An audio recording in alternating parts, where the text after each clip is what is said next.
మాసాలలోకెల్లా మార్గశిర మాసం అత్యుత్తమమైనది. ఈ మాటను ఆ శ్రీకృష్ణ భగవానుడు భగవద్గీతలోనే భక్తులందరికీ వివరించాడు. అందుకే మాసానాం మార్గశీర్షోహం అని అంటారు. లక్ష్మీనారాయణుడికి అత్యంత ప్రీతికరమైన ఈ మార్గశిర మాసంలో భక్తులందరూ కూడా చేయాల్సిన పూజలు, ఆ పుణ్యకార్యాల గురించి ఈ కథనంలో తెలుసుకుందాం. కృష్ణార్పణం మార్గశీర్షం. వ్యాస మహర్షి రచించిన విష్ణు పురాణంలో వివరించిన ప్రకారం ఈ మార్గశిర మాసం ఆధ్యాత్మిక సాధనకు ఎంతో అత్యుత్తమమైనది కూడా. ఈ మాసంలో ఎవరైతే ఆ శ్రీకృష్ణుడికి ప్రత్యేక పూజలను జరుపుతారో వారి కోరికలన్నీ కూడా తప్పకుండా నెరవేరుతాయి. ఈ మాసంలో శ్రీకృష్ణుడిని పూజిస్తే అనేక శుభ ఫలితాలు కలుగుతాయి. ముఖ్యంగా ఆ చిన్ని కృష్ణుడి భజనలు, కీర్తనలు ఆలాపన చేస్తూ ఉండడం వలన ఆ కృష్ణ భగవానుడి కృపా కటాక్ష వీక్షణాలను మెండుగా పొందవచ్చు.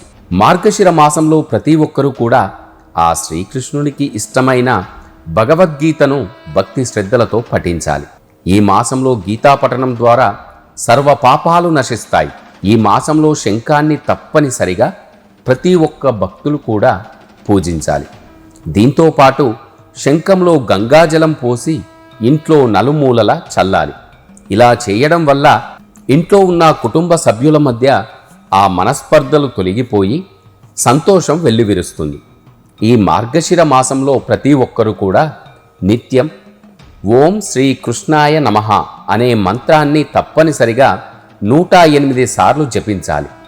ఈ మంత్రాన్ని పఠించడం వల్ల కోరుకున్న కోరికలన్నీ కూడా నెరవేరుతాయి.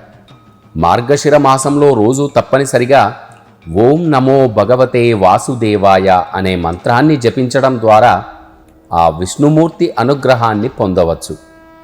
పరమ పవిత్రమైన మార్గశిర మాసంలో ఇంట్లో కానీ బయట కానీ తగాదాలకు దూరంగా ఉండాలి.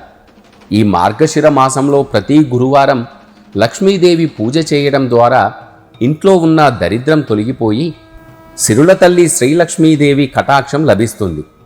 తొందరలోనే ధనవంతులు కూడా అవుతారని స్వయంగా నారదునికి ఆ పరశురాముడు వివరించాడు.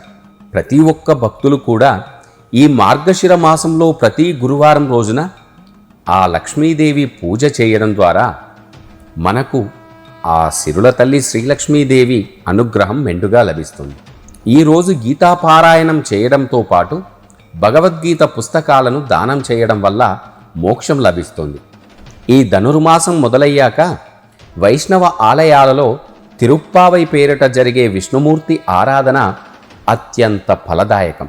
ఈ ధనుర్మాసంలోనే గోపికలు కాత్యాయని వ్రతాన్ని ఆచరించి ఆ శ్రీకృష్ణుడిని భర్తగా పొందినట్టు తెలుస్తోంది. అందుకే వివాహం కావలసిన వారు ఈ మార్గశిర మాసంలో వచ్చే ధనుర్మాసంలో కాత్యాయని వ్రతం చేయడం వలన వారికి వివాహం త్వరగా జరుగుతుంది. మార్గశిర పౌర్ణమి ఎంతో విశేషమైన పర్వదినం. ఈ రోజునే శ్రీ దత్తాత్రేయ స్వామి జన్మించినట్టుగా మన పురాణాలు చెబుతున్నాయి. ఈ రోజు చేసే నదీ స్నానానికి విశేషమైన ప్రాధాన్యత కలిగి ఉంది. శీతాకాలంలో వచ్చే మార్గశిర మాసంలో దుప్పట్లు, కంబళ్ళు దానం చేయడం ద్వారా ఆ ఇంటికి అదృష్ట దేవత తలుపు తడుతుంది. ఇన్ని విశేషాలు ఉన్న మార్గశిర మాసంలో శాస్త్రంలో చెప్పిన విధంగా పుణ్య కార్యాలను ఆచరించి సకల శుభాలను పొందుదాం. ఓం నమో భగవతే వాసుదేవాయ.